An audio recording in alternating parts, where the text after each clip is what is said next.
Yeah! Hey.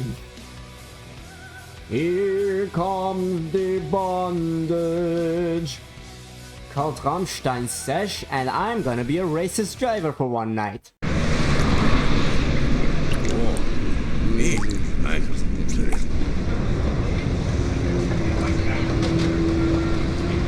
Listen, Tommy, I have a delicate job for you. I don't know anyone else who could do it better than you.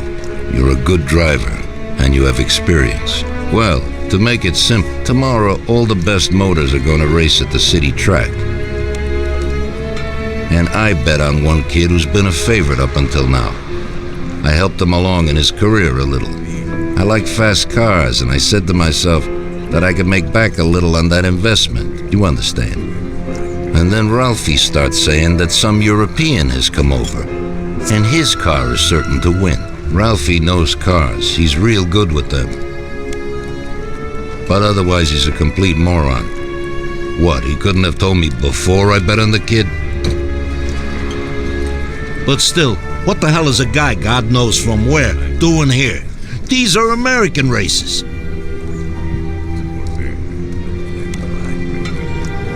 Me and the consigliere here were thinking about what to do, because a lot of our boys have bet the same as me, and they certainly wouldn't be happy if they lost their dough. And how would that make me look? Like an old idiot. Tommy, I can't let that happen. We thought with our consigliere about what to do with it. If something happens to him, that's no way. It won't be fair play. I won't enjoy my winning at all. Ralph told me that he knows a guy who guards the racetrack garage. Tonight, you're gonna go there and take this European's car to a mechanic who knows his way around these machines. He'll take a look at theirs and maybe improve ours. As soon as he's finished working on it, you'll take it back. It's important that the car is back in its place before anybody catches on. And don't even think about crashing it or getting caught by the cops. Are we clear? Yes, boss. If you pull it off, you'll of course get a share of the winnings. Now go. Ralph will tell you where and how. I bet you were thinking about, is Bez going to linger around like the last vid where I stood still for a solid 20 seconds in the Don's corner? I can only say that at that time, it was just a prank, bro. You spin me right round, baby, right round, like a Ralphie, baby, right round, round, round. Hey, Ralphie, you got some news about this job? Sure, Tommy. You need to go to the city racetrack and borrow that motor there. My friend Bobby works there. You go around back there and along the way is the gatehouse. Tell Bobby that Ralph sent you and Bobby will take you to the car. It's already been agreed with him. And then? You just have to take it to the auto service of my friend Luca Bertoni. It's in Newark under the Giuliani Bridge. He'll take a look at it and tune it a little. And then you just take it back. This should be easy enough. But you gotta get it done before 1:15 a.m. when the guard changes, so that nobody knows that somebody drove the motor in the night.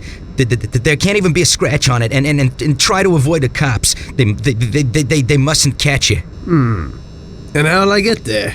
This interaction was about 60 seconds long due to Ralphie being differently abled. But you know what? I'm gonna break the cycle about the usual physics definitions. Because it's very repetitive to drop the same joke over and over again because of how Ralphie is. We can't go on using the pivotal angular force that causes rotation as an excuse to dehumanize others. Nah.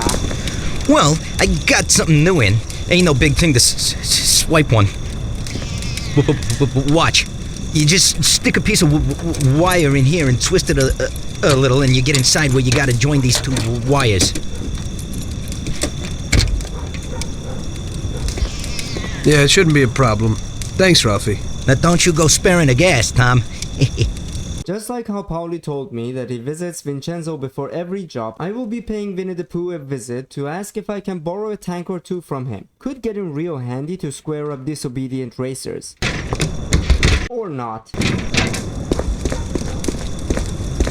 I suppose the car is good enough to get the job done for now. I'll have to educate Polly on the correct syntax and grammar of adding always to the beginning of a sentence. Right now was clearly an example that Vincenzo is not always available. It's like saying a thing that meows is always a cat. See, it's not how the word works. These sort of contradictions reduces the validity of an argument. And we have video evidence that he said he visits Vincenzo always before handling business. Come to think of it, since the elections are near...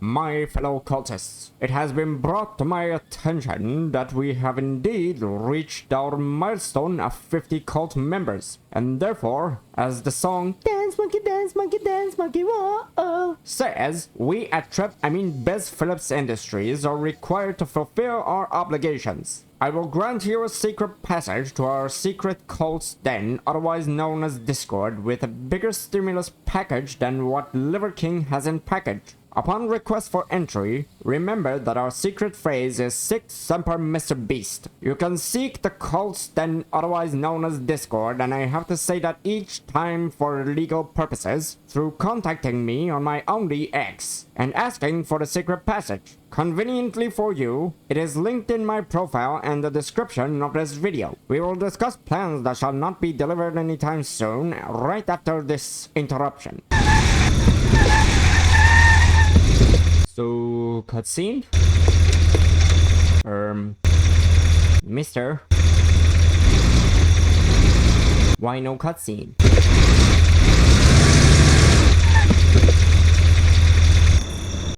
Magic. We have suddenly been teleported to GTA 2.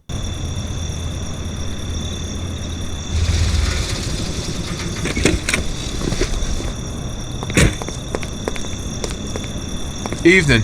You must be Ralph's friend. That's right. Okay, we'll take your car.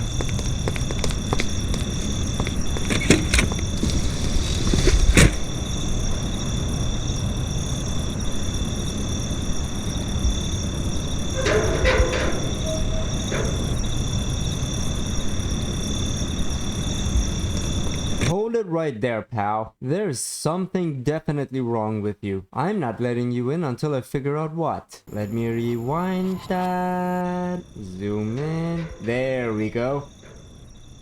My guy, I knew it didn't make sense that we got teleported, alright? You have a very strong mind, I presume, don't you? Have you been taking any Don Lack classes? Antipotate? Grand Calzone? Which master do you serve, buddy? I'm just gonna say this once. If I catch you doing that shit again, let's say your ketchup will be all over my car's leather seats and your wallet looked at. Capiche? Go in and over to the garage.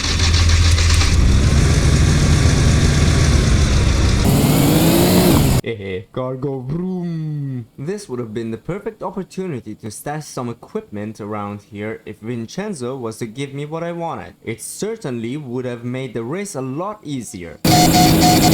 That's a Looney Tunes breaking. Okay, we're here, buddy. Come on, we haven't got a lot of time. Tommy's intrusive thoughts are kicking in 3, 2, 1.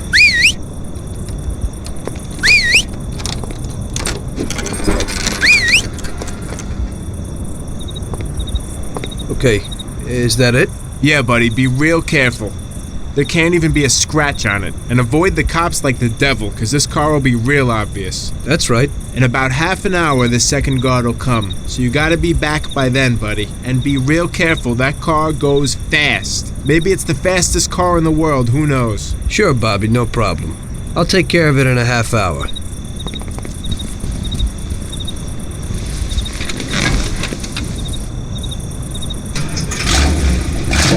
Seems to be a couple of... I didn't catch that! Can you repeat louder? Hold up, let me turn down the volume a bit. It seems a couple of frames are missing when I steer the wheel. I know, right? Mini rant. What's so special about that presidential speech I gave? When you try to get Bugatti, it's important to have a bottled water room. And let me tell you how my totally not a pyramid scheme idea is going to work. I need 50 Sigma chats to help me make the Discord paradise by procreating, and we will mock the world with our jawlines. Alright, listen up. Everyone here at least knows 10 people, right? Family, friends, schoolmates, co-workers, whatever. And we are starting with 50 cultists in the mix. So if each of you brings only 10 people, and then they bring their friends and family and whatnot, after only 5 levels of directs, we'd be at a glorious 555,600 subscribers. Now that's already huge, right? But we are not stopping there. This cult must keep growing and growing and growing. After another 5 rotations, we'd reach 55.6 billion subs. Not only we would be breaking the world record for the highest number of subs on a YouTube channel, we would be also breaking the world record for the highest population. So that is why we need a lot of fucking around to happen. Says the person whom in the last episode clarified that he is not an e-beggar. Nah, this is called internet marketing. How petty do I have to be to try to work this into the script for 2 episodes? You're about to witness some real magic. A swirly transition is not magic, you might say, but that's not true. You see, Freaky Tommy is not a good driver, especially when it comes to race cars. What I did was to hop into a parallel dimension and bring one of Tommy's alternate versions, who was qualified enough to drive a race car, but everything comes with a price tag. This version of Tommy is the love child of Lewis Hamilton and Baby Shark Max Verstappen. Don't ask how that is possible, but this guy was abandoned at birth and was adopted by another couple, Master Oogway and Gypsy Crusader. They had the ingenious idea to not name him Tommy, but in dishonor of his famous cousin who served in the military, they named him Racist. In fact, he was such a good racist that he became the most famous racist in Lost Haven, having won 69 noise consecutive championships. And if you think that is unbelievable, you should also know that I recorded that entire thing in one go and was laughing my ass off afterwards for a good half an hour. Believe me when I say this, I am scared shitless to let this motherfucker talk, unlike Freaky Tommy, because every word this prick says is a racial slur, and that's a very good example why the picture of the wannabe Joker on Omegle holding the belly of the pregnant Kung Fu Panda plagiarizer should be posted on birth control plastic sleeves, captioned, "If the driver is racist, then this goes on your peen." After taking a coffee break, I realized there has to be a conclusion punchline thingy before I return this asshole and bring back Freaky Tommy during the blackout before the cutscene. Didn't think about that part, but maybe we can simply say these results of romantic incest are not really that different from the likes of the Pimp Brothers. Nah, I'm just petty enough to go after the low-hanging fruit for a minute and a half and shit talk 3 racists at the same time.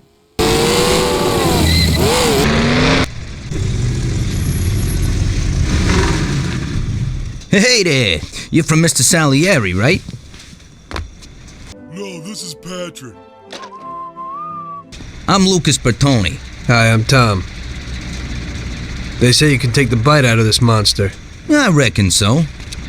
Well, you'd better get moving. We only have 27 minutes left. That ain't much time. It's enough time for me to make a couple of busts out of your marble.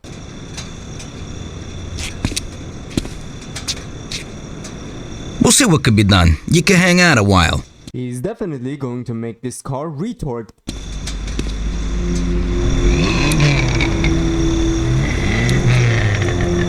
What could Freaky Tommy be thinking about while smoking a cigarette? So back in England, I'm a 20 a day man. Smoking is bad.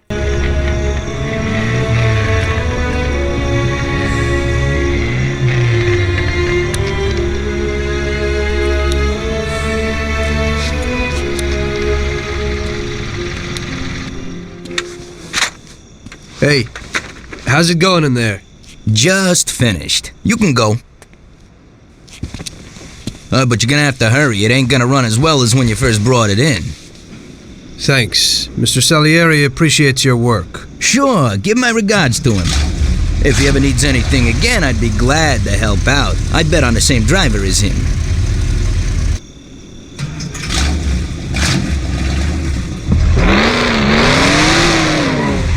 After breaking my left hand, patting myself in the back for a job well done, and listening to the part about racist for more than an audio check, while laughing at the jokes that I wrote, it is time for Dorkman's life advice. We can all agree here that in our private groups we have all been a bit oversharing of how we can take up a fist fight with an Austrian bull or beat Conor McGregor in the octagon, and how macho we are. At some point, we may have all probably said in our close social circles, I'm a big dog, big bear, yet gonna say it, just walking on the edge of the limits. Haha, edgy. But when it comes to more public stuff, it is very stupid and pointless to tell total strangers to riddle me this, and not expect the cops to throw your in the can.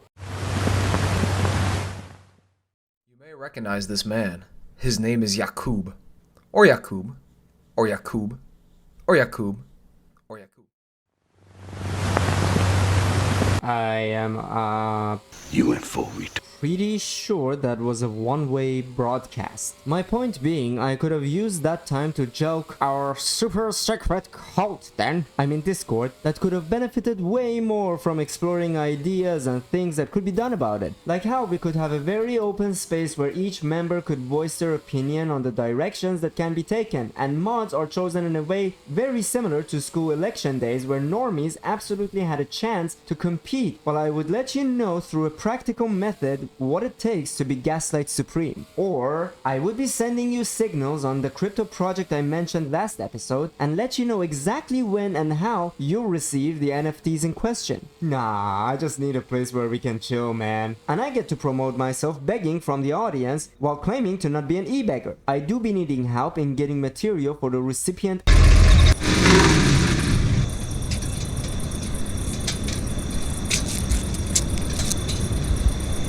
So you pulled it off, buddy. And the car isn't even scratched. Thanks, Bobby. It really was the fastest car in the world. Sure is. We're lucky you managed it. I bet on the Don's car, too. It seems everybody did. I bet on it. So did almost everybody in my neighborhood. I figure the driver's pretty important, too. Sure. Well, I won't keep you. Good night. Take care, Bobby. Thanks for the help.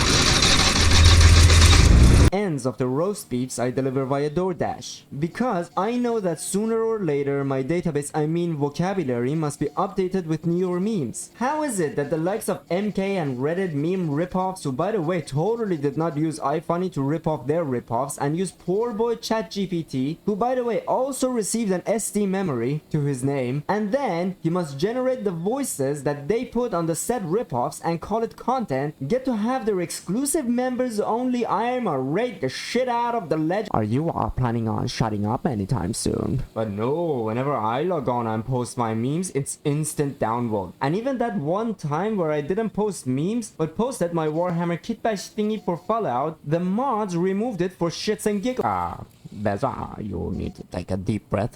Okay. Means jealous. And then you need to really shut the fuck up.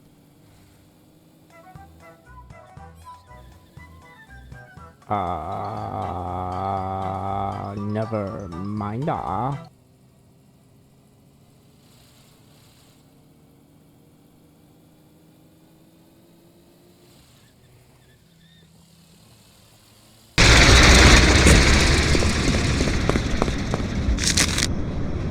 Sorry that you have to witness me giving Tommy a silent treatment. But you know what cheered me up? I promised I will release this video when we reach 50 subscribers. Yet I had to edit the final bit because we got past it and 2 more lovely cultists have joined our ranks.